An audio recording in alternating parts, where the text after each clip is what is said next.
Welcome sa ating new video tutorial. So, ito meron na naman tayong troubleshoot na Dawa DBR. Okay, so problema ng Dawa DBR na to, wala na namang response, walang output, walang anything. Okay, so ito yung model. Kita nyo, 1A04. XBR 1A04. Okay, so yun yung model. Pakita ko sa inyo kung ano yung sinasabing walang response. Ito yung power supply. Saksak natin.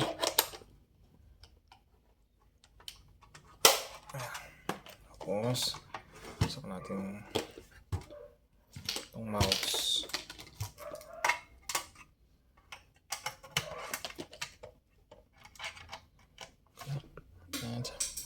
Saksak natin itong HDMI ng monitor. Saksak natin yung monitor natin.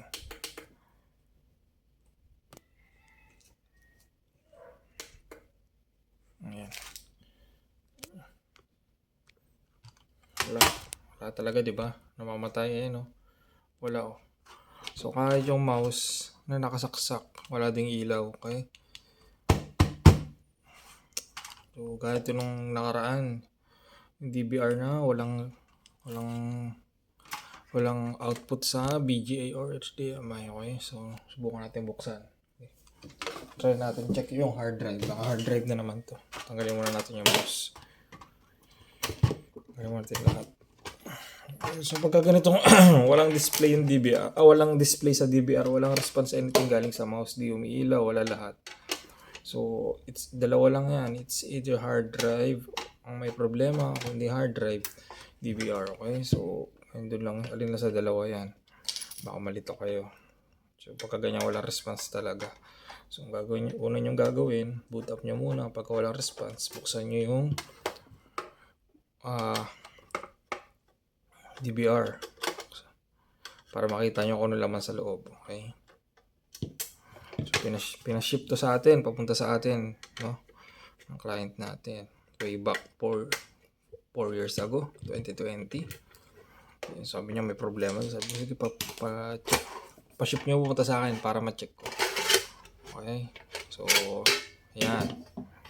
So titignan nyo, lagay muna natin to. Pag sa kanila, check nyo lahat. Tanggalin nyo yung hard drive. Wala pa rin daw. Tanggalin yung hard drive. Ayan. Subot natin. Tingnan natin kung may response. Galing sa monitor.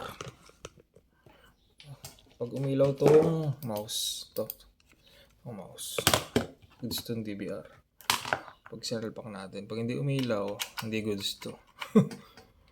Okay, wala rin pati yung hard drive wala rin response, hindi rin umiikot kasi makaramdaman mo yung nginig ng hard drive dito na gumagana. Okay, so negative to.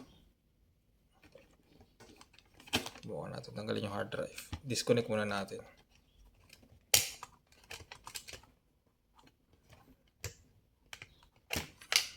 Sapalit natin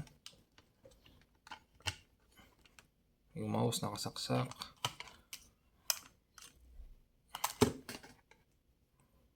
Doon tayo nalungkot. Okay.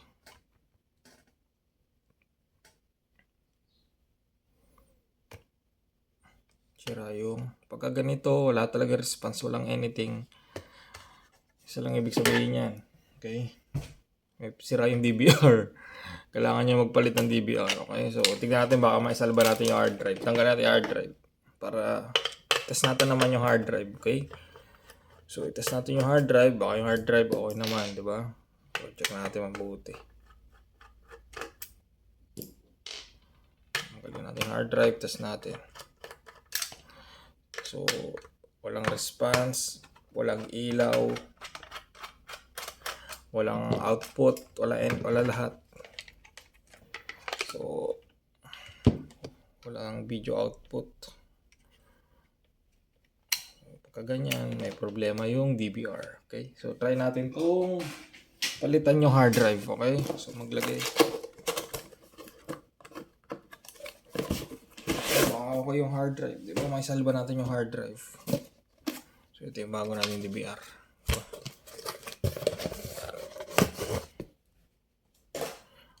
natin DVR. Ayan. Dawa din. Baka magkaroon ng response yung hard drive. Buka muna natin.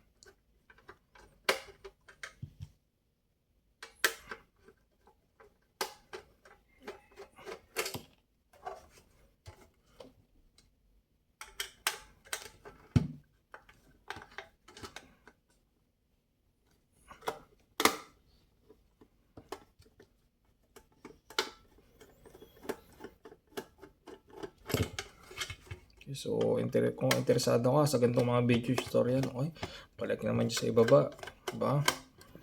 Para ganahan naman tayo sa pag-upload ng itong mga content, okay? So, sa lahat ng troubleshooting ng mga CCTV, anything, try natin yung troubleshoot lahat, okay? So, diba? Pahit naman ng like button sa ibaba, comment ka na rin sa ibaba, kung may concerns ka regarding sa mga CCTV system mo, comment mo dyan sa baba. Subukan natin sagutin isa-isa yan, okay?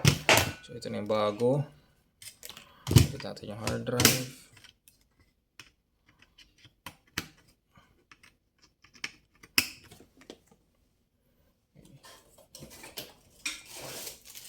Ito, palitan natin ito. Okay, sir.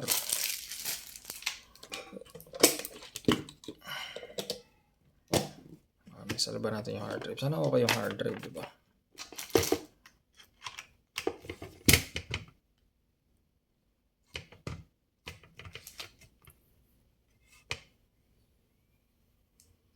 Umiikot na yung hard drive. Maramdaman mo kasi ayun, no? Maramdaman mo na okay yung hard drive pagka ayun, may umiilaw na. Pagka umiikot. Okay. Oh, yung mouse, umiilaw na. Ayun, no? Ang hard drive. Tested na. Okay, so eto, isa pa. Meron siyang ilaw doon sa board, okay? Makikita mo, di ba? Umiilaw. Kanina wala talagang ilaw yung board ng lumang DVR. Ito yung lumang DVR. Ito. Wala talaga siyang ilaw. Okay. Tapos kung papansinin nyo, subukan natin palitan yung adapter, di ba? Ito yung adapter na isa. Wala.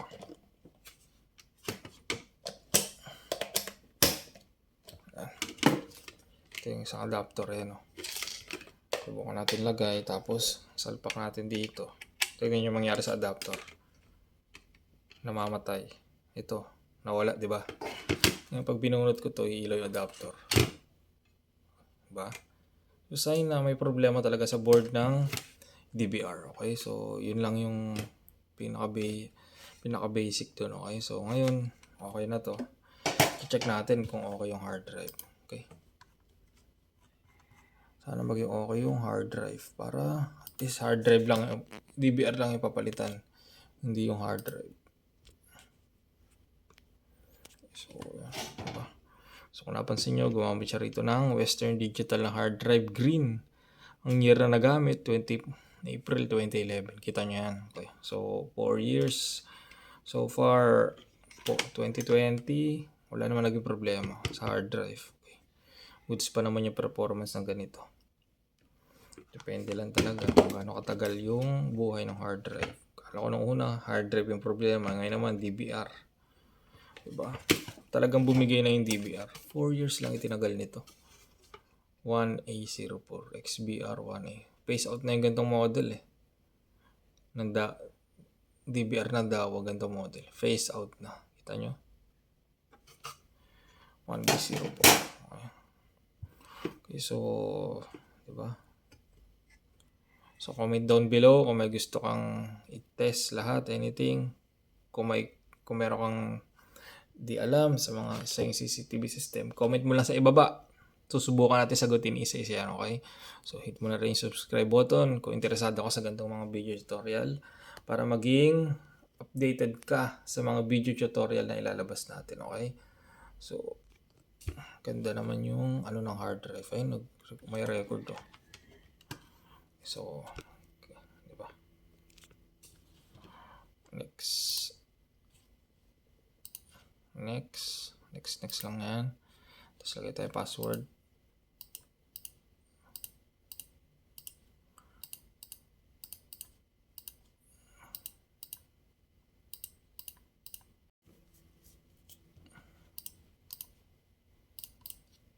Ito yung password muna ito. Activate muna natin to.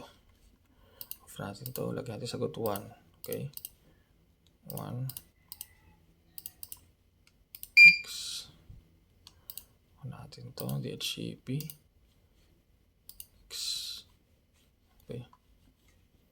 Next. So ito yung hard drive niya. Normal yung status. Kita nyo? Read and write. Okay. Normal status. Okay. So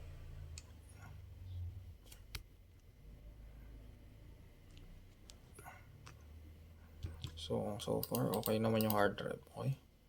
Storage, disk manager. Ito normal status. Record estimate.